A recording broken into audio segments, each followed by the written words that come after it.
Hey, Bruce Smith, PurityQuest.net. As you can see, I'm keeping it new and exciting. I don't just have a plant behind me this time. I got a plant and an old flat balloon for my 30th birthday. That doesn't even matter. Today's topic is pornography.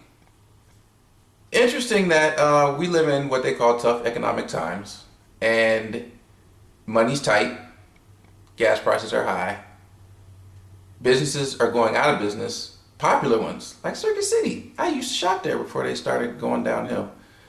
They're gone. Yeah, I'm sure you can go down your list of favorite things that you can't even go to no more. There's a place around the corner that had awesome food. No longer exists. It hurt. It still hurts. They had Anyway, pornography. Staying on track. Businesses going out of business, and but there are certain ones that are thriving. Interesting that the pornography industry is a multi-billion-dollar industry.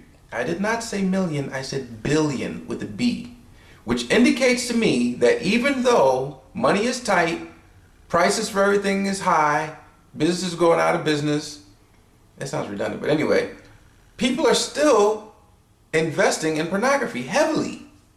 That means that somebody is sitting at home working through their bills and saying, you know what, I'm kind of hungry. I got this much money left. Shall I have a steak? But I also want some pornography. How about bologna sandwiches and pornography instead of the steak? That's what we'll do. And they go and spend the money on the pornography. This is an area that I slipped up in. Luckily for me, it was way back in the day. I haven't slipped up in this area in years and years and years, and I'm very, very happy about that. I prayed and asked the Lord for help, and He helped me. So what this movie is about, it's going to be a series, but I'm going to just share, I'm going to open up, you know what I'm saying, and share with you how I fell in this area. It happened very early on in my life. It's very sad when a child is exposed to pornography. It's not healthy, and it can damage them early on and have reoccurring damageness. I don't know the right word, but you do, in the years to come.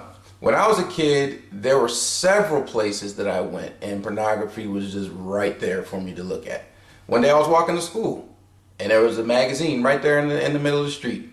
And me being the kid I was, called myself doing a good deed. I looked at it and I was like, oh, this is terrible. And I started ripping the sheets out, but I looked at each and every one of them as I was ripping it apart. I was like, oh, that's disgusting. And so I got to see everything, that I shouldn't have been seeing.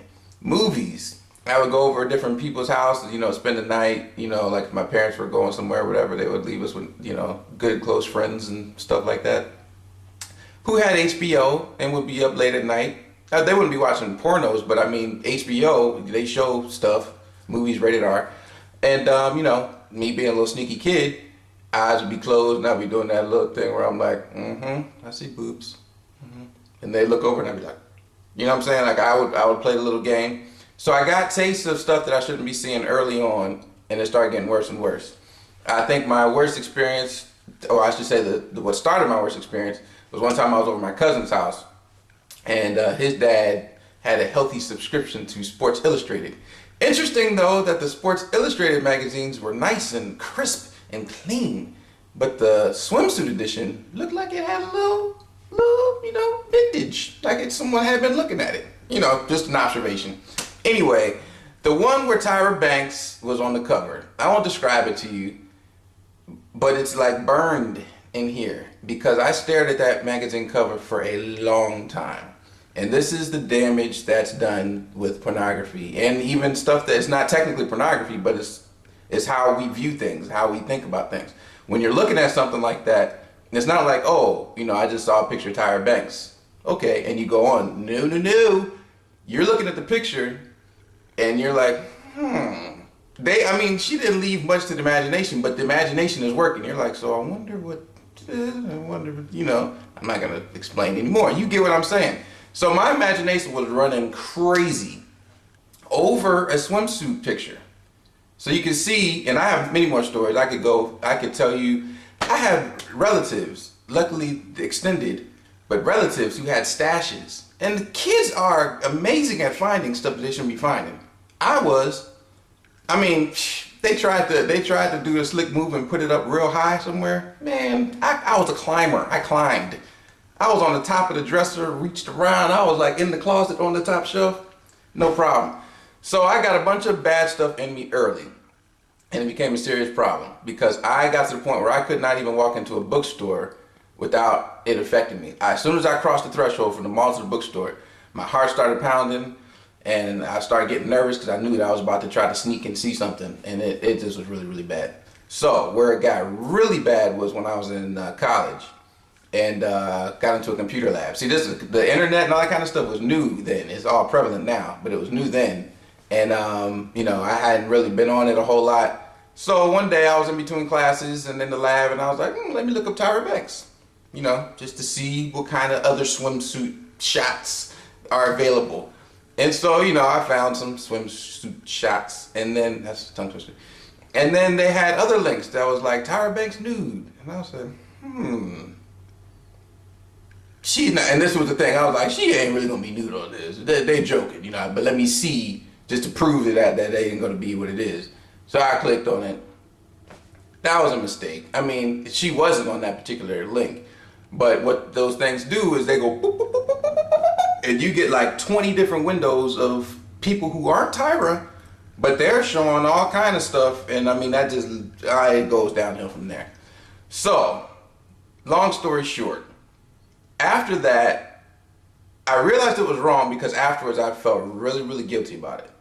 And you know when you do something wrong, especially if you're a Christian, when you do something wrong and then you try to pray afterwards, like you don't, it's kind of like when you lie to your parents and then afterwards you try to be all pal with them and you know that it's like, something ain't right there. So I felt that and I started feeling it too much and I said, Lord God, I'm not going to slip up in this area anymore. The magazines, the internet, TV, whatever, I'm not going to slip up and start doing this anymore. So I think I failed one time after that. And it hurt so bad. I was like, I was just here. And people don't help. They send, sorry, I'm venting. I have friends who would send me stuff in the email. This one email, the email said something about McDonald's. So I'm like, it's about McDonald's. I open it up and there's a bunch of naked, help me please. You know, I'm trying to stay on the path. So be careful with the emails.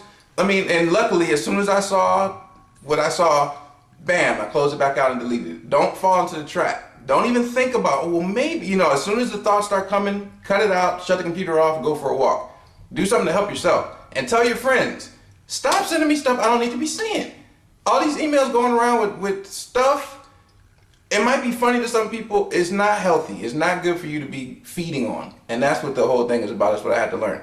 So after I fell that other time, and you know, it hurt, and I was like, Lord God, seriously, it's not going to happen again. It's not.